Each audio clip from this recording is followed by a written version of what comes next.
So the following series will be not a strict translation, not a teaching of the book in an official way, but it'll be more like meditations and reflections upon the major points fairly sequentially that al-Raghib al-Isfahani is going to make, because his book is very sequential, and it's about the makarim of the Sharia, which we'll explain in a later video.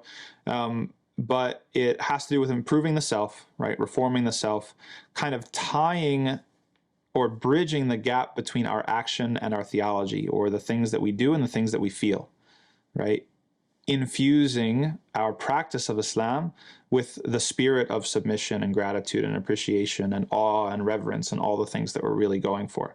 So the book we're talking about is al-Dhari'ah ila Makarim al-Sharia by al-Raghib al-Isfahani. And al-Raghib al-Isfahani is somebody who not a lot of people know about. He's not a very famous scholar. He's gotten a lot more attention recently. He's famous for some other books. He's got a book about the Mufradat al-Quran, about Quranic vocabulary. He has a tafsir, and he has a few other things, but many of his works are lost. And he was somebody who avoided the spotlight. So a lot isn't known about his personal life. If you go into some of the books of biographies, you're not going to find a lot. What we do know is that he was the sheikh, or he had a major influence on al-Ghazali, and that this particular book, it's reported that al-Ghazali would actually carry this book around with him wherever he went. So al-Raghib al-Isfahani, he's a major figure when it comes to his knowledge of the Quran, and you can tell that in the book. He's always backing up everything that he says with the Quran.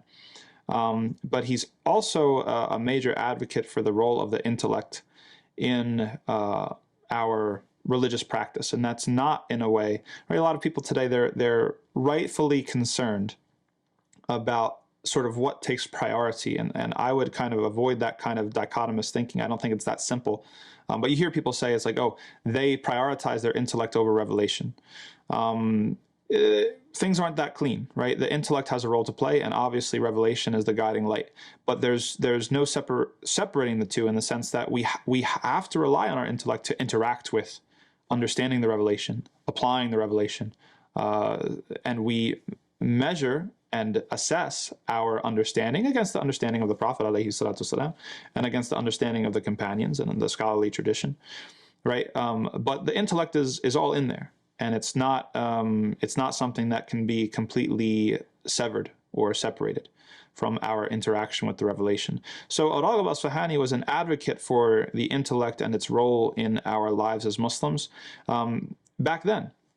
And at their time, they were dealing with similar issues that we deal with today. There were some kind of heretical sects that were kind of championing the use of what they called the use of the intellect, but was really kind of abandoning the revelation or conventional, traditional, established understandings of the revelation for a different sort of interpretation or interpretive kind of schema that was less rooted in our tradition and more rooted in other traditions outside of Islam.